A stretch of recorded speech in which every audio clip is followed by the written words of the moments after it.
Hello, SICW wrestling fans. Welcome to another SICW Sunday Night Update. I'm joined here tonight with promoter Herb Simmons. And Herb, it's great to be back in the studio. As always, these weeks just seem to fly by because there's so much going on at SICW, and we get excited to get here every Sunday night. Absolutely. And, you know, we talked a little bit last Sunday about the night before in East Carondelet, but I just want to recap that a little bit more. I mean, some great things happening in SICW, and they're all leading up to when SICW returns to the East Carondelet Community Center on Saturday, March 12th, and we're going to see a great title match where Flash Flanagan gets his chance at that SICW Classic Championship. Well, and for those of you that was there, the fans watching saw what happened at the East Carondelet Community Center.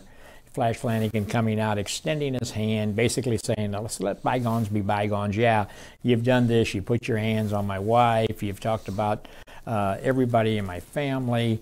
You've come out here and talked about the great fans of SICW, but you know, life is too short, and so let's get beyond that. Let's just go on and give the fans, you know, good shows in the future. And lo and behold, Travis Cook does what he always does best. Oh, he wants him handcuffed to the ropes, and he didn't want to get in the ring. He doesn't trust him, and then Flash is like, okay, do what you got to do. Let's eliminate this. Let's end this tonight. And then the pure shenanigans of the Travis Cook organization. So I hope Flash gets his chance on March 12th. To not only take that title off of Attilicon, but maybe spend a few minutes with Travis Cook. Oh, wouldn't that be poetic justice? It would be what is well-deserved by a man like the Travis Cook organization. Well-deserved, and then, of course, like I said, you know, anytime Travis Cook is at ringside, you've always got to be wondering what he's doing. It's not that he's smarter than anybody else. It's just that he's more devious than anybody else. That's the key right there. He is going to have some shenanigans, and he is going to be the ringleader of whatever happens. Exactly. And that's Saturday night, March the 12th. Absolutely. Well, let's talk about another big championship match going to happen that night when the Central States title is on the line, when Gary Jackson will defend that belt against Kowalski. Well, you know, the Central States title, a very prestigious title that dates way, way back to the days of the Kansas City organization. A lot of great legends have held that title, but now our own Gary Jackson, the Night Train, wears that gold proudly, and you know he's been defending it all over the state of Missouri and into Illinois. But on March the 12th, 450 plus of meanness, and we're talking about Kowalski. And not only will Gary be defending that title, and if he's victorious, wouldn't it be nice if he could win that body slam challenge? Well, we got to see Danny Dollar actually deliver that body slam last week, but unfortunately it was not during the confines of the match, so the money didn't change hands. So absolutely, I would love to see the Night Train Gary Jackson walk out of there with a little bit of a payday in his hand. Yeah, $1 per pound. Of course, you know, Kowalski says, oh, it wasn't a body slam, it was a hip toss. Well, you know, people who were there saw it, but he picked up 459 pounds and he put it on the mat. That's a body slam to me. And I don't think we've heard the last from Danny Dollar either. But March the 12th, it's going to be the Central States title on the line against Kowalski, and it's going to be a great one. Absolutely, fans. March the 12th, the place to be. March 13th, we will return also to the East Carondelet Community Center for TV taping. And as we promised you, we resumed that TV taping, and we're back to you tonight with our next episode of SICW All-Star Wrestling. So without further ado, take a look at this week's episode of SICW All-Star Wrestling. Hello, ladies and gentlemen. Welcome to SICW All-Star Wrestling. I'm Drew Ebenhouse here for the very first time with Mr. Lucky P. Larson, Esquire. I feel like I need to put the pinky up in the air when I say Esquire. Mr. Larson, welcome to SICW. Welcome to All-Star Wrestling. Introduce yourself to our fans. I am Lucky P. Larson, Esquire. I'm here to provide you with the... If these people would just let me finish, goodness gracious. You know, they don't even know me well enough yet to treat me with this level of disrespect. Seems like they kind of know you. Well, we'll see how things go from here. Absolutely. Well, folks, we've got an amazing TV main event. The tag team titles will be on the line as Jason Breed and Flash Flanagan defend against the first ever tag champs, the Professionals. But first, we're going to talk about Attilicon versus Jason Breed. The title match just happened. It was one of the greatest matches we've seen here in SICW in quite some time. Jason Breed took Attilicon to the brink of defeat, but a little shenanigans by Travis Cook, and of course Attilicon always takes advantage of that. He is still our classic wrestling champion. You call it shenanigans, I call it brilliance. Okay, but Jason Breed proved himself to be a top star, and that was a great match. Speaking of top stars, recently we were in the Belle Claire Fairgrounds for a great fundraiser for a local fire chief. In the main event of that match, it was Bobby D, Belleville's own, taking on superstar Steve Fender in a lumberjack match in front of nearly 1,000 people. It was one of the greatest matches and victories of Bobby D's career, and we want to show you a few clips of that right now. Here we are coming to you from the beautiful Belle Claire Fairgrounds in Belleville, Illinois, as we take you back to February the 5th in front of a capacity crowd. And tonight we want to show you Bobby D, Belleville's own, a man who has been coming up the ranks in the business real quick here. And tonight he took on superstar Steve Fender, who was trained by the late great Harley Race. And this night they were in a lumberjack match, as you can see, the other wrestlers outside the ring. And the idea here is when one of the wrestlers got tossed out of the ring, it was the lumberjacks that got him back in.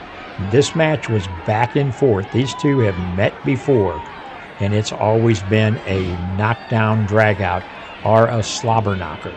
Or as our late great friend Larry Mattisek used to say, it was a Donnybrook, and it's no different here tonight.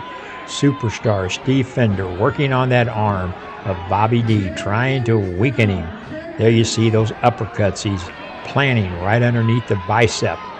Back and forth, and now drapes that arm over that top rope, putting the pressure on it.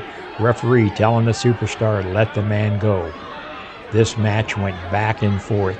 This just shows the eagerness that Bobby D wanted to show to his crowd here in Belle Claire. He was a man on a mission. He knows a victory over superstar Steve Fender gets him one step up that ladder, gets him a shot at some of those titles in SICW. Superstar wraps that arm now, takes him to the canvas. He may be going for a submission hold. He's stretching that arm back, pulling it. Now the referee telling him no, he's got his foot on the rope. Bobby D, being aware of where he's at in that ring, got his foot on that rope, which called for the break. Superstar Steve Fender reluctantly breaking it.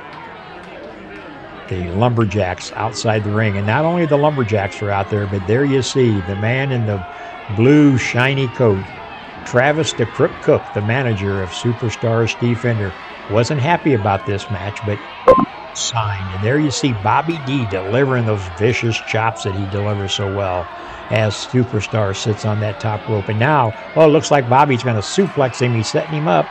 He's hooked the neck. What's he going to do? He's going to try to suplex him off of that top rope. Referee telling him get off of the rope. He's trying to get superstar up. But now superstar punching to the midsection, to that rib cage, and that big forearm, another one to Bobby D. And Bobby D, backwards onto the canvas, and now Steve Fender goes to the top rope, comes off and lands right on the chest. He hooks the leg, a count of 1, 2. No, he kicks out Bobby D again. That just shows that intestinal fortitude that he's got. He is not going to, there, superstar throws Bobby D outside, and now the lumberjacks will go over. There you see Kowalski, Gary Jackson trying to get him off of Bobby D. As I said, the object is to get that man back in the ring. And of course, Gary Jackson, the Night Train, helping Bobby D back up into the ring. Superstar waiting for him. Again, I say back and forth. This was a war between these two. They've met previously. And this is the one. Bobby D says, I'm coming. I'm going to score a victory over the superstar, the man who was trained by the late, great Harley Race, superstar Steve Fender. Once again, Superstar got him in a clutch there, trying to get him to submit. Superstar says, I'll take a win any way I can get it against a tough competitor like Bobby D. Bobby D's known to never back down from anyone. Once again, he was able to get his foot on that bottom rope. The Lumberjacks outside. Who will be the next one that comes? Oh, that big chop delivered by Steve Fender. Both of these men can deliver those chops, and now Fender goes to that rope and starts to deliver those closed fists. Referee Nick Rednire telling him, get out of the corner. Bobby D says, I'll take care of this, as he drops Fender off of that rope and now pushes him back into the corner. And oh, another big judo chop delivered by Bobby D. Both men, I don't know what's keeping them on their feet. They've been going, this match lasted about 28 minutes. Back and forth. We're showing you the final 10 minutes or so of this because these men said, we want to win, and they are delivering those chops and punches back and forth. Fender draped, now comes out with a gouge to the eye, and referee steps in again and tells him, stay out of the man's face. Picks him up. What's he got? A belly to back. And it's Bobby D flat on the canvas. Fender needs to go for the cover here if he wants to get even anywhere near a pinfall on a Bobby D. He gets to his feet, comes off of that rope. Whoa, and Bobby D rolls out of the way. Again, he is a man that says, I will not quit. He got up. Fender charges in the corner, moves. Bobby D picks him up. Big power slam. Big power slam on Superstar Steve Fender. Both men on the canvas. There you see Travis Cook to the left of your screen beating on the canvas, trying to cheer on Superstar Steve Fender. Sean Vincent at ringside. Kowalski, the Night Train, Gary Jackson, Curtis Wilde, of all people. That's somebody you have to keep your eye on. Travis Cook telling Fender, come on, get on him, get on him. Fans, this was a capacity crowd at the Belle Claire Fairgrounds where these two men said, we are coming to battle. Oh, another big chop by Bobby D. A second one. Now back and forth. They're exchanging those vicious judo chops and slaps right in the middle of the ring. Who is going to come out on top of that? Oh, a kick to the midsection by Fender. Now it's Bobby D. Oh, Fender catches him at a side headlock. Bobby D from behind picks him up, tries to. Oh, reverse elbow by Fender. He comes off the rope, misses with a clothesline, and Bobby D now bridges him up. This could be it. 1, 2. No, it's Fender that kicks out. Back and forth, these two veterans of that squared circle. Oh, another reverse elbow. Bobby D picks him up again and drops him back. Now, Bobby D gets up. What's he going to do now? Grabs that leg, working on it. Comes off the rope. Oh, diving clothesline on Fender. Knocks him flat on the canvas. Bobby D signals, wait a minute, is he going to go up top? He's slowly getting to his feet. Fender flat on the canvas. Now, Bobby D going outside, climbing up that ropes. He's going all the way up to the top. Fender still on the canvas. Bobby D measuring him up. What's he going to do? Uh-oh. Curtis Wilde trying to shove Bobby D off of that top rope from the outside. Whoa, wait a minute. Bobby D dives off of the top rope out onto Curtis Wilde and the other Lumberjacks. He was trying to get to Curtis Wilde. Curtis was trying to shove him off of that top rope, and he said, okay, you want to get involved? I'll show you about it. That just shows you Bobby D has got that mission that he's on, and he's not going to let anybody stop him. Back in the ring. Now another big slam, and it's Fender on the canvas. Bobby covers him, kind of 1, 2, and Fender kicks out. Where are these men getting the energy? Both back on the feet. Now Bobby D picks him up. Big body slam. There you see Travis Cook gets up on the ring apron, distracting referee Nick Rednire. He's in there complaining. Referee telling him to get down. Whoa, wait a minute. From the other side of the ring, there's Curtis Wilde, the volatile one. What's he doing? Looks like he's got a chain or something. Tried to get Bobby D, but Bobby D says, oh, you want some? Curtis ends up on the outside, and guess what? The Lumberjacks are waiting for Curtis Wilde in the ring. Oh, reverse kick by Fender. Knee lifts by Fender. This could be it for Bobby D. Fender is on a roll, comes off. Oh, wait a minute. Bobby D sidesteps him, drops him back on his back, hooks the leg, count of 1, 2, 3. Oh, there you have it. Bobby D gets the pin over superstar Steve Fender. Fans right here at the Belle Claire Fairgrounds, and that's why Bobby D is quickly climbing that ladder. Ladies and gentlemen, I am here with Mauler McDarby and Sean Santel, the professionals. And tonight on All-Star Wrestling, gentlemen, you have a chance, the first rematch I think you've ever had, to reclaim the SICW Tag Team titles. What are your feelings ahead of this huge match, TV main event? My feeling and our feeling is for the last 3 months we've been shaking down every scumbag, lowlife, and dirtbag to put up money for this match. It didn't come easy, but we staked our own money for this match, and we know how unreputable men that Flash Flanagan and Jason Breed are. So we are formally asking that this match be made no disqualification, because nothing is going to get in the way.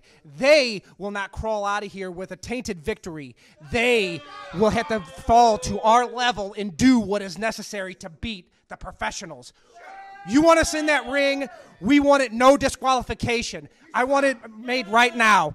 Rule it right now. I can't do that. We're going to need to. We are going to have to get Herb Simmons out here. I tell you what, I don't think Flash Flanagan and Jason Breed are going to have any problem with your stipulation. But we can't just add that. Here's the boss, Mr. Herb Simmons. You've heard the request. These gentlemen would like the tag team title match to be no disqualification. Well, you know, they've always got a demand or they got a request, and I don't have a problem with doing that, but there is a stipulation. You know, it's like negotiations. When they come out here making a request or demand, I don't have a problem with that, and I'm sure these fans don't have a problem with that. So I will grant your request under the stipulation. It's going to be you got to be tagging in and out. You're not all going to be in the ring together. So is that okay with you? Okay, let's do it. We're good. All right, folks, it's been signed. This title match will be no disqualification. The professionals have got what they asked for. Let's head up to ringside for this matchup. Ladies and gentlemen, our TV main event is for the SICW Tag Team Championships. It is no disqualification, set for one fall. Introducing first, the challengers from Dogtown at a combined weight of 475 pounds. They are the first ever SICW Tag Team Champions. Now, wait a minute. Hang on, folks. Mr. Cook, how are you? What can we do for you? Before we get started with all this right here, before we get to start this title match, Flash Flanagan is in this match. Jason Breed is in this match. That means that Attilicon and myself have a vested interest here. So if you don't mind, we're just going to stand at ringside and watch this match. Why don't you get us a couple of chairs and a couple of cold drinks, because we got every reason to watch this. I want to make sure that these guys don't get out of hand, and we're just going to sit here and watch this as the gentlemen that we are. Hey, go get them some chairs. Go get them chairs and drinks. I won't be doing that. You want my chair? Here, why don't you take his chair? These people think they can do anything on this episode. This is not going to be that way. If you think that I'm going to buy that baloney, that's not going to happen. I know what you're out here for, and I'm going to tell you, you're not going to be out here. And if you interfere in this match whatsoever, you're going to be stripped of the title. So I suggest you guys get back to the... I can do that. You can't. We got every right to be out here. Get to the back. Get to the back. We have a vested interest here. Get to the back. Get to the back. Bye-bye. You know, I'll tell you right now, from my legal perspective, that is an abuse of power, and quite frankly, I think that violates the First Amendment rights of Travis Cook and Attilicon. Is that right? Yes, and if I need to, you know, it's very easy for me to file an injunction to to put the powers that be here on notice of who really runs SICW. All right, we're going to talk later about why you're so interested in Travis Cook. Something's a little fishy with that. But ladies and gentlemen, the professionals' opponents are at a combined weight of 475 pounds. First, from Indianapolis, Indiana, Flash Flanagan. His tag team partners from St. Louis, Missouri, Jason Breed. Your referee is Denny Thomas. And we are ready to go, ladies and gentlemen. You've heard us call this the TV main event. This was such an important match that we want to put this first just in case it goes long, folks. We have a few standby matches. Here we go. Both men get up. All right, the professionals getting a jump on Flash Flanagan before the bell. Well, that's just smart. If it's before the bell, it's not illegal. Well, the professionals are tough. And they are very smart. I will give them that. Of course they are. Oh, Flash Flanagan ducking the double clothesline with a double clothesline of his own, sending McDarby into his own corner. Huge chop. Tag to his champion partner. I have to say that it is very touching for me that my first day here at SICW, you're already going to crown new tag team champions in my honor. That is yet to be seen, but I will say this. This is the first title match we've had here on All-Star Wrestling. So see what I do? Your first match is quite the doozy. I'll give you that. You're welcome. Well, thank you. But as I was saying, folks, just in case this match has the potential to go the full TV time, Jason Breed going for the pin. McDarby out at 2. But we do have a few standby matches ready to go just in case this ends before TV time has expired. Look at this. Flanagan and Breed double teaming McDarby in the corner. Beautiful headlock takeover. Snapmare, pardon. He's also choking the man if you look closely. There's a little space, I think, in between the elbow and the jaw there. You can't see from here. I can see just fine. You've got the glasses on, pal. Yeah, because my eyesight's better than 20/20. Look at that. Santel, the powerhouse of the professionals, drop toe, brings him down, and then Flash. Oh, look at that. He's pulling the man's hair. You see that? No, it looked like ears to me. No, he pulled his hair. I don't see a lot of hair on either of the men in the ring at the moment. Well, Flash Flanagan staying one step ahead of the professionals. He's in the wrong part of town, though. He needs to get out of there. He's not one step ahead now, is he? No, he is not. Oh, Jason Breed, though, doing his part to illegal keep from outside even. the ring. Well, it's a little bit of tit for tat, isn't it? Matching illegal maneuvers with a little bit of his own. Jason Breed and Flash Flanagan are no strangers to using whatever tactics they need to get this job done. Explain this to me. Yeah. The ref was just counting, right? Yes. Okay. It's a no DQ match. Explain to me why the ref's counting. Thank you very much. See, I'm here to provide you with insight that only Lucky P. Larson can provide. Well, I appreciate that. Yeah, and I'm right, aren't I? Enlightening the minds here in SICW. Again, look at that. Somebody needs to tell this ref. See, he's now explaining to the referee. This is a no DQ match. I can do whatever I want. See? And now? I do begrudgingly have to agree with you. Of course. These are traditional professional tactics here, but in the confines of a no disqualification match, that's nothing not illegal. No, I can't. It's smart. I hate that you're right, but you are right in this. Of course I'm right. Yeah. I'm always right. Sean Santel using that head. I thought I was wrong once, but I made a mistake. Well, something tells me us fans here will get used to that. Yeah, me being right. Look at this, the professionals staying all over Flash Flanagan. See, they're cutting the ring in half. Absolutely. They're smart. They are smart, even though you don't always have to agree with their tactics. Oh, wait, now there was no tag there. Yep, there was no tag. There was no tag. Referee needs to get him out. You heard Herb Simmons say they need a tag. Whether there was a tag or not, the referee did not see it. Then there wasn't a tag. If it didn't seen by the ref, it didn't happen. Oh, look at this. Double clothesline, Flash Flanagan crashing to the mat. 5, 10. 2 count. You can see the shock on Santel's face. I think they thought they had it done there. It took the ref 10 seconds to get down to count. I tell you what, Flash Flanagan is probably one of the most difficult people here, if not the most difficult to put away. I've heard he's very difficult. Flash Flanagan has been doing this for over 20 years. He is the most decorated champion we've had. He's a 4-time SICW champion, more than any other man. So he's lost it 4 times is what you're saying. He's also won it 4 times. Look at that. And he's one of the toughest son of a guns I've ever seen. And he couldn't make the tag. Not tough enough. Mauler McDarby, they have great ring awareness and ring generalship. They look like a tag team. Absolutely They right. got matching tights. They look like they know what each other's doing. Well, these guys have a legitimate relationship and friendship, almost a brotherhood that goes back many, many, many years. Well, see, there you go. And that's going to serve them well. And in case they forget which one is which, they have their names on their tights. An added bonus. Absolutely. That's also to help you. See, that's McDarby in the ring. Yes, thank you, sir. No problem.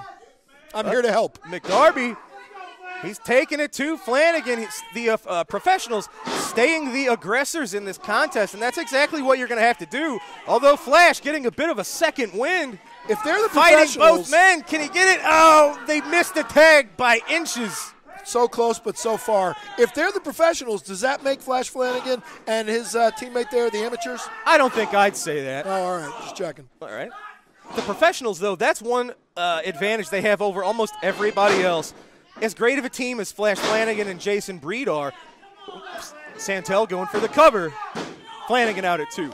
But as great as Flash and Jason Breed have been, they are a rarely recent pairing. Exactly. The professionals, when it comes to tag team maneuvering, and they there's nobody can top Yeah, these guys. Reed and Flanagan don't even have matching tights. Well, I don't know how important that is. How can you tell them apart? Can you not tell them apart? Yes, Flanagan's the bald one. Yes, that works. Mm-hmm. Mauler McDarby working that left arm of Flash Flanagan. See, if you notice, each team here, there's one bald guy on each team and one guy with hair. Yes. That's to confuse you. Okay. Well, I'm bald myself, so I noticed that. I can spot. I'm used to commentating with bald people. You know, you're bald too. No, buddy. no, I'm balding. There's a difference. The difference is I've accepted it and gone with it. You're still fighting it, pal. Hey. Look at this. Speaking of still fighting it, Flash Flanagan, as long as he has breath in his lungs, he's got, oh, man, quick tag. The action is so fast. Jason Breed, a man of fire. Somebody better get a hose. hose. Huge splash on Santel, followed up with another on McDarby. Hey, it's 1-on-2. Snapmare Somebody do takeover. something. Oh, kick right to the upper chest, or maybe the face. Hard to tell. I think that was the point of the boot, which makes it illegal. Well, as Herb said, as long as these teams tag in and out, anything goes. That's one thing they do have to keep in mind. They still have to tag in and out. Well, see, now he's taking it outside the ring. That's just uncalled for. Jason Breed and Santel on the floor. Flanagan and McDarby in the corner. Let's see what they got in mind here. I think we're going to have a meeting of the minds. Oh, professionals crashing into each other in the middle of the ring. I was right again. Flanagan and Breed have things under control. Let's see what they've got in mind. Flanagan heading to the top. They've used this move before to win titles. Oh, it's Ken Casa. It's Casa. Well, there's no DQ, and that doesn't look like Attilicon to me. Oh, that's one of Travis Cook's men regardless. Well, that Here's just shows King you how Christopher Hargis. That just shows you how dumb Herb Simmons is. He didn't prevent them from coming in. Flash, Whoa. big dive to the outside, taking out Casa and Hargis. Yes, but it leaves both professionals in the ring with one Mr. Reed. Oh, they've got Breed stuck in the corner. Let's see what's happening here. Flash Flanagan trying to get back in the ring. He's got his hands full with Casa and Hargis. I think Mr. Breed's in trouble. McDarby with the shillelagh to Jason Breed again, folks. This is anything goes. Nothing wrong with it. Oh, and it's the professionals with the Irish melancholy. Count. Can they get it done? 2, 3. They did it. Oh, my God. Ladies and gentlemen. I called it. Oh, and here comes Travis again. Folks. He looks so happy. The professionals have done it. The professionals are once again the Sicw Tag Team Champions. And the first ever look at that. two-time SICW Tag Team Champions. And did you see that? Travis Cook kicked the man while he was down. You got to like that. I see Travis Cook celebrating with Hargis and Casa almost as if he's won the belt. But it is Mauler McDarby and Sean Santel who are once again the Tag Team Champions. And I think this right here goes to show the professionals and the Travis Cook organization are in bed together. That's what this whole no DQ thing was all about from the very beginning. So, in other words, you're saying it was a brilliant plan that worked out exactly as Travis Cook wanted it to. Well, I hate to call it a brilliant plan, but you're absolutely right. Of it did course work I out am. How Travis wanted. The professionals are the tag champs, and more importantly for Travis, he got the belts off of Jason Breed and Flash Flanagan. Well, sorry, Jason Breed and Flash Flanagan. I guess it's back of the line for you. What a mess. What an absolute mess. I liked it. You can see the look on Flash and Jason's face. They're disappointed, but it was a no DQ match. The professionals, Travis got what they wanted. Folks, they outsmarted everybody. The professionals are once again your SICW Tag Team Champions. Your SICW Tag Team Champions on my first day here. Ladies and gentlemen, SICW is proud to carry on their tradition of wrestling at the Chase. Now let's take a moment to take a trip back in time to look at some classic wrestling footage. The main event, a one fall with a 20-minute time limit. Introducing from Winnipeg, Canada, weighing 245 pounds, Bulldog Bob Brown. And from Germany, weighing 275 pounds, Von Raschke, referee Lee Warren. Mickey Garagiola dives out of the ring, and it's Von Raschke against Bulldog Bob Brown. They went at it almost before the introduction. Raschke yelled something at Brown before the introduction. Brown went right after Raschke, and he dived out of the ring. Brown pops Raschke in the head. It's Bulldog Bob Brown and Von Raschke, and there goes Raschke outside.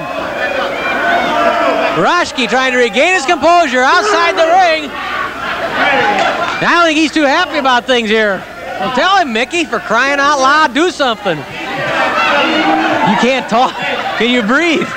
Do you need a doctor? Mickey's checking his pulse against the stopwatch. And I think he's going to come out at about 186. This guy, Von Raschke, something else. What are you puffing about? Oh, you kidding? Man alive, boy, that's a lot of weight coming after you. Von Raschke squaring off with Bulldog Bob Brown. This will not be a tea party. No That way. is safe to say. Raschke and Brown tie up. It's a side headlock by Brown on Raschke. Nobody will be pulling hair in this match. Brown squeezing Raschke's head. Raschke reaching into the grip. Maybe he can break it. Come up with a wrist lock. No. Brown really squeezing. Brown hits the ropes. No, he doesn't. Brown hung on with that side headlock. Raschke tried to throw him away, and Brown was too strong. Raschke couldn't throw him off. Some power demonstrated right there by Bulldog Bob Brown. Lee Warren, with the unenviable task of officiating this match, asked Raschke if he wanted to give up. Don't hold your breath on that happening from either man. Raschke throws Brown, tries to throw Brown, can't do it. He tries again to throw him, and Raschke just can't throw Brown off. Look at the way Raschke's head is wrinkled, the way the ears are pinched together from the force of that side headlock by Bulldog Bob Brown. That head's all wrinkles. You can hardly see his eyes. Brown has him gripped so tightly. Watch my tights, yells Brown. Lee Warren slaps the hand of Raschke away. Brown threatens to bust Raschke right in the mouth. Raschke puts pressure up against the side of Brown's face. Brown pops the back of Raschke's head with that side headlock and bangs his forearm into the neck of Raschke a couple more times, and Raschke is pitched down by Bulldog Bob Brown.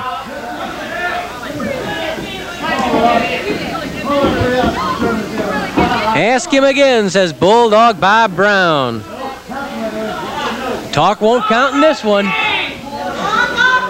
And Brown knows that full well in any match. It's not what you say, it's what you do. Count of 2. Brown struggling to keep that shoulder up. Lee Warren spotted Roschke pulling the tights, and so he pushed Brown right over up on top. That's the good way for the referee to control the match. I can remember Joe Schoenberger doing that many times. Joe, of course, a timekeeper and one of the best referees ever to step inside that ring. And he's done a fine job tutoring Lee Warren and his brother Ed. Lee quickly developing into one of the top officials in the country. Count of 2 on Roschke. And watching Joe work the timekeeper's table on the side of the ring there, I tell you, he wants to get right into that ring, and he's always coaching these 2 boys, the Warren boys. He wants to, he misses it a lot. It's in the blood. Lee Warren again making sure that Bulldog Bob Brown does not lose his advantage unfairly by Roschke pulling tights. I think all our referees are well respected by these wrestlers. Eddie Smith, Lee Warren, Charlie Venator, Joe Tangera, right. Chuck Riley, every one of them. They do a terrific job. And Ed Warren, they all do an excellent job. They expect respect from the wrestlers, and they get it. And they give respect to the wrestlers. You know, nobody ever paid to see a wrestler disqualified. And there has to be a certain amount of leniency in professional wrestling. It's a rough, tough sport. You got big, strong men colliding in a small, confined area. The time limits are short. They're going to go all out. So when a disqualification is called for, you make it, but that doesn't mean that you want to do it bang right off the top. If you want to be technical, Roschke and Brown could both have been disqualified for something by now, probably. But that's not what people want to see. They want to see enough leeway and enough leniency that the wrestlers can do what they do best, to demonstrate their toughness and their different abilities. And if a disqualification is called for, if something gets too far out of line, the referee makes that call. Flying tackle by Brown. Side headlock. Roschke's down. 5 minutes have elapsed, 15 minutes left. Roschke lifts his shoulder after the count of 1.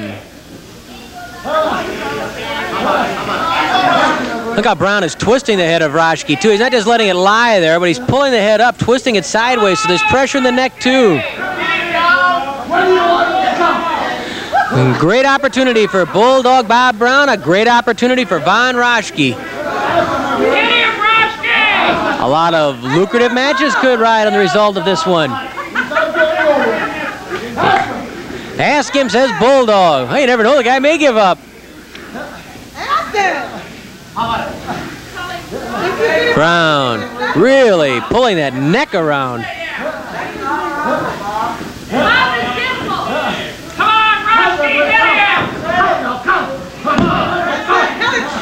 Bulldog Bob Brown's had this side headlock for over 4 minutes now on Von Roschke. But it points out something. If it's working, do it. And sometimes the thing that looks the simplest is doing the most good. Von Roschke's caught a side headlock. He's having trouble breathing. He's perspiring. He's getting that sweat in his eyes. That's stinging like the devil. You can bet his ears are pinched together. It's a simple hold, but it's tremendously effective. Look how Brown has it applied. He has that forearm bone right against the ear of Roschke. That hurts. The simplest things are sometimes the best. The simplest thing to apply might be a cradle. And how many times have you seen big, important main event matches end with a cradle? Brown says, I think he said yes, he gives up. Warren says, no, he didn't. Ed Brown is something else. He's thinking all the time. Well, Roschke's having a lot of trouble getting out of this side headlock. You can see that, obviously. It's taking its toll on Roschke. Roschke trying to straighten Brown up. Bounces him against the ropes. Throws him away. He misses with the claw. A kick to the stomach from Brown. Back to the side headlock. Roschke, an early attempt with his favorite brain claw. Brown ducked beneath it. Kicked Roschke right in the stomach. Good science there. Then put the side headlock on and rode him down. Can't believe the way that ear's punched together. He's going to have 2 cauliflower ears when this one's over. Look at that ear. Look at that head. Brown keeps hollering. You got anything to talk about? What do you think you've been doing? Roschke hasn't got anything to say, I know that. I wouldn't either if I had my ear like that. Let me tell you something. If he got you in a headlock like that, you'd look like your brother on top. Oh, that's a good one. That's a dirty one, too. That's a good one. He'd pop those hairs right out. Look out. Atomic knee drop. The atomic knee drop by Roschke. The atomic knee drop by Von Roschke. You can see the effect of that side headlock right now. Roschke a little slow to follow up the advantage. Brown stunned. He was caught by surprise. Roschke use that brain and score with an atomic knee drop right to the spine of Bulldog Bob Brown. Flying elbow drop by Roschke into the back of Bulldog Brown.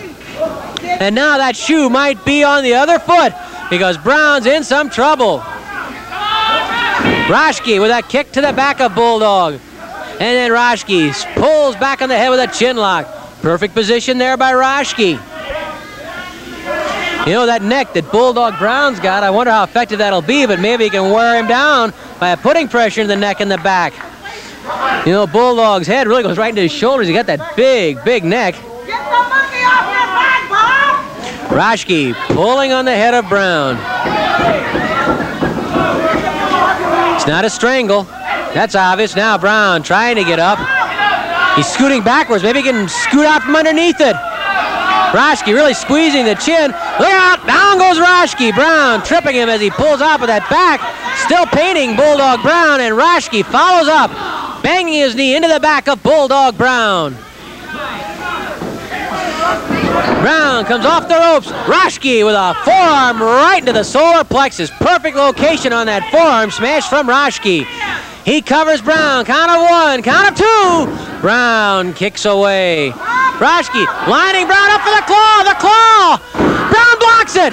Brown blocks the brain claw of Roschke. The claw being blocked by Bulldog Brown. Roschke straining, trying to get that claw on Brown. Look how close he is. Roschke trying to get that claw on Brown. Brown reaches up and gouges the eyes of Roschke. Oh, so close for Roschke. Then the crowd urges on Brown. 10 minutes have expired, 10 minutes left. Roschke pounding on the back of Bulldog Brown. That's still the vulnerable point on Brown. Body slam by Roschke. He covers Brown to go for a pin. No luck there. Brown's tougher than that. Brown staggering, favoring that back. Roschke lifted to the air by Brown. He suckered Roschke to him and scored with his own body slam. Count of one. Roschke kicks up, gets that shoulder up. Brown following Roschke, the chop to the throat. Brown again lifts Roschke. Roschke grabs the rope and pulls Brown over the top rope with him. Oh, Brown slams his head and arm against a chair at ringside. One of the spectators vacated the area. Roschke pounding on Brown outside the ring. Brown trying to fight back. Brown grabs Roschke's head, and Brown, though, is pushed away. Brown pushed away into the steel ring post. The count, Roschke chased back by the referee, and he has to start the count over because Roschke would not get back. Brown tried to run Roschke's head into the ring post. Instead, it was Roschke who shoved Brown off, and Brown hit the ring post after he'd already hit a chair at ringside with his head. Roschke being pushed back again by the referee. Brown up to the apron. He slams his shoulder into the stomach of Von Roschke. Roschke pounding on Brown. This is turning into Donnybrook. Brown working on the eyes of Von Roschke. Brown battering Roschke now. Both of these men showing the ability to absorb punishment and still fight back. Brown pounding on Roschke. Of course, Lee Warren trying to get him back. Oh, and Brown throws the referee aside. Brown. Roschke up. Oh, and Roschke belts the referee. Down goes Lee Warren. Warren has been decked by both men. First Brown and then Roschke. They're over on top. Warren calling for the bell. Warren calling for the bell after he'd been decked first by Brown and then by Roschke. Brown and Roschke going at it hot and heavy. Referee Lee Warren trying to separate the two. Roschke backflip by Brown. Warren trying to pull the two apart, and Roschke crawls out of the ring. Oh, did Warren get clobbered by Roschke? Brown had earlier thrown Warren aside when he tried to separate the two. Mickey Garagiola checking with the referee what he wants to do. I think he may be disqualifying both men. Roschke outside the ring right by us, Brown in. Let's hear from Mickey Garagiola. Well, wait a minute, Brown coming out after him.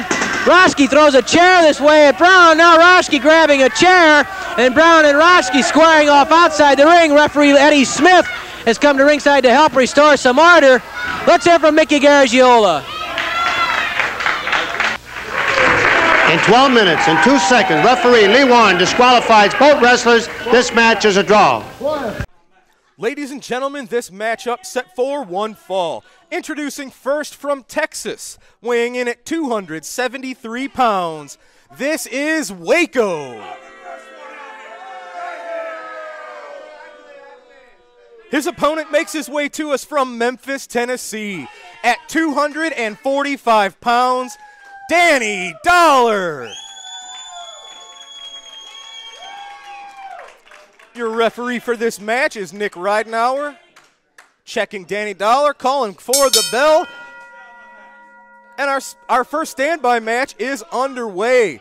It is Waco and Danny Dollar. Of course, Danny Dollar looks like he has the strength advantage. Waco actually has got about 30 pounds on Danny Dollar, although I don't know that that translates into a strength advantage. Well, all I can say is that I'm from Tennessee area, and I'm very familiar with Danny Dollar, and right now, you know, the value of the dollar is somewhat questionable these days. Well, I don't know about that. The value of Danny Dollar here in SICW can only go up. He's been very impressive from the very beginning. Nice arm drag into an arm lock on Waco. And you're going to tell me you didn't see him just pull the man's tights? That didn't happen. Well, you're wrong. So you're somebody who's more familiar with Danny Dollar than even we are. What can you tell us about Danny Dollar? Well, I can tell you that going for the I eyes. can tell you his eyes are vulnerable. Yeah. That's one thing, and we're still kind of new to Danny Dollar. We haven't seen. I'll give Danny Dollar credit. The man is strong as an ox, and the man can take a beating. He's just not the brightest bulb in the chandelier. Well, I don't know about that, but what we really haven't seen is a mean streak, and that's exactly what Waco has in spades. Well, you know what? That's bulldog. what you need to succeed. 1, 2, 3, 5, 10. For the pin. Danny Dollar kicking out. I counted to 5. Well, math isn't everybody's strong suit. Waco just choking Danny Dollar. I will say this. We haven't seen a mean side of Danny Dollar, and that's what I was saying. Waco, he's more a mercenary than a wrestler. He's here to get paid more than he cares about if he wins or loses. If he can hurt a man in the meantime, even better for Waco. Well, you know what? Some people enjoy inflicting pain on others. And that's exactly what Waco does. Big chop to the chest. You can see the oxygen just shoot out of the lungs of Danny Dollar. Look at him. Look at the look on his face. I'd prefer not to look at his face, but that's all right. See, now, I think Waco is wearing his mask because he's such a good-looking man. Oh, out of nowhere. It's the bottom dollar out of nowhere for the 3. I can't believe it. Well, that's what we've seen every time from Danny Dollar, ladies and gentlemen. Anytime he hits that move out of nowhere, like it usually is, it leads to victory. He did it with the bottom dollar. Your winner today on All-Star Wrestling is Danny Dollar. I think he pulled the mask. Didn't happen.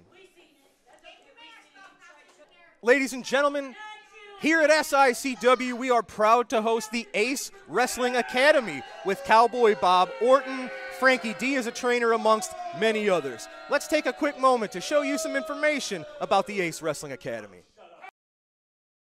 Hey everybody, if you're ever thinking about becoming a professional wrestler, if you want to get in the business, you need an ace up your sleeve. And I'll tell you how you get that. You go to Ace Wrestling School. That's right, Ace Wrestling School. Bob Orton Jr., oh my gosh, he was a man for many, many, many years. And he is teaching young people today how to get in the game, okay? Just remember, if you're ever thinking about being a wrestler, Ace Wrestling School.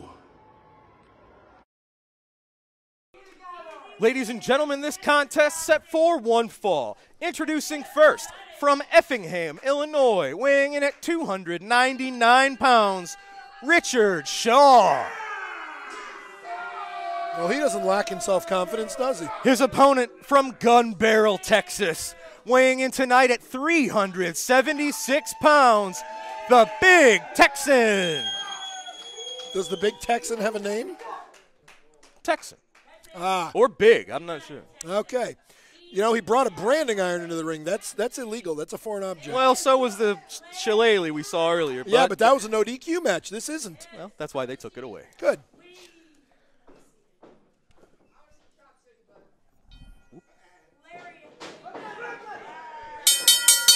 There we go. The bell is sounded. It is Richard Shaw getting the jump on Big Texan. Yep, no matter how big you are, a good thumb to the eye will stop you. Absolutely right. And this is exactly what you have to do to stay one step ahead of the Big Texan. He's been on a roll recently. He was in the ring with Attilicon not too long ago, and he accounted very well for himself. Didn't win, though, did he? He did not win, but many have not against Attilicon. I will say this. I am looking forward to one thing here. I give credit where credit is due. I hear things, and I've heard a lot about this man's clothesline, his lariat. I'm looking forward to seeing it. It is devastating, and since he has adopted the lariat as his finishing maneuver, no one has kicked out of that. Well, I look forward to seeing that. Maybe this young man will be the first. There you go, big clothesline for Richard Shaw. Richard Shaw is somebody who's struggled to find his footsteps here. Oh my God, now he's gonna struggle to find his head. I don't think he's gonna kick out of that. Well, we talked about that lariat, ladies and gentlemen. There it was. I think he's dead. I think that's gonna do it. Yes, sir. Ladies and gentlemen, the Big Texan picking up the win over Richard Shaw via decapitation. Yeah, somebody go get that poor man's head. I think it's in the front row. Man. He obviously does not get paid by the hour, does he? No, he does not. Big Texan doing what he does, continuing his winning ways here on All-Star Wrestling against Richard Shaw. Congratulations, Big Texan. I'd congratulate Richard Shaw for not being killed. Well, the fact that he's able to stand up and walk right now. I don't know that he's actually able to walk right now. Well, stand, my God. maybe. You can almost see the stars circling over his head. Yeah, he's like a walking cartoon character. I see the little birds floating around. Well, Big Texan and that lariat picking up the win once again on All-Star Wrestling.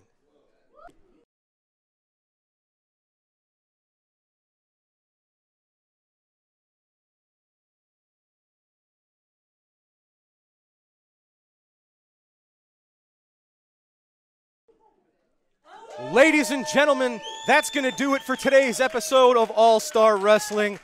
We saw the professionals achieve their goal. They, with a little bit of help from Travis Cook, with a little bit of help from Ken Casa, Chris Hargis, a no disqualification stipulation. Meaning it was all totally legal and they did nothing wrong. You hate to say it, they're right. Of course I'm right. But the professionals using their finishing maneuver, the Irish Melancholy, to put the exclamation point on that match. They are now your two-time SICW Tag Team Champions.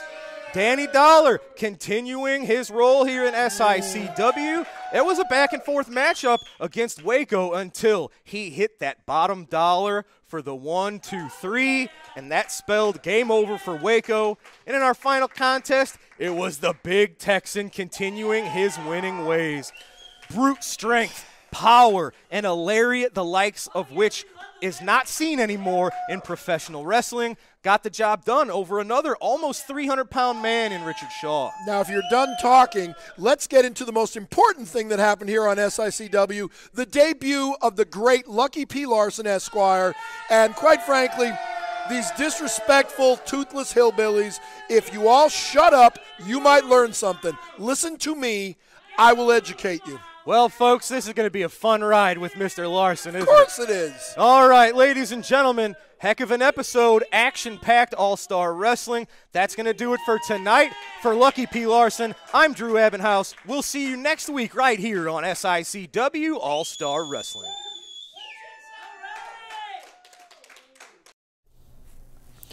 Herb, how about that? Another great episode of SICW All-Star Wrestling. Great episode each and every Sunday. You get to see it just like that, and I know a lot of the fans are great that we're bringing back some of that local action here along with the Classic, and couldn't be any better. Well, and that local action was hot. We started tonight with the main event because didn't know how long it was going to last, but we got to see the tag team titles change hands, and now you have the first ever two-time SICW Tag Team Champions. Which on a TV episode is really unheard of, title switching hands, but I'll tell you what, the professionals, and I've said this for many, many years now, they are the true, legit tag team of the Midwest. Those guys are together like peanut butter and jelly. So, you know, whether you like them or not, Second time winning them SICW titles. Absolutely. And being here on Sunday nights and getting to resume those episodes of SICW All-Star Wrestling, combining that local footage. Tonight we watched Baron von Raschke and some classic footage as part of tonight's episode. It's just great to see the local talent keeping that old school alive. Well, and that's what SICW is all about, keeping the tradition, the legacy alive. Baron von Raschke, Bulldog Bob Brown, and those are just a few of the clips that we've been showing over the last couple of weeks. We got many, many more of them coming. Absolutely. Fans, we thank you for joining us here each and every week. We come to you every Sunday night at 8 o'clock on Facebook, on YouTube, on Roku TV to bring you the latest and greatest in SICW All-Star Wrestling. And we hope to see you next Sunday night.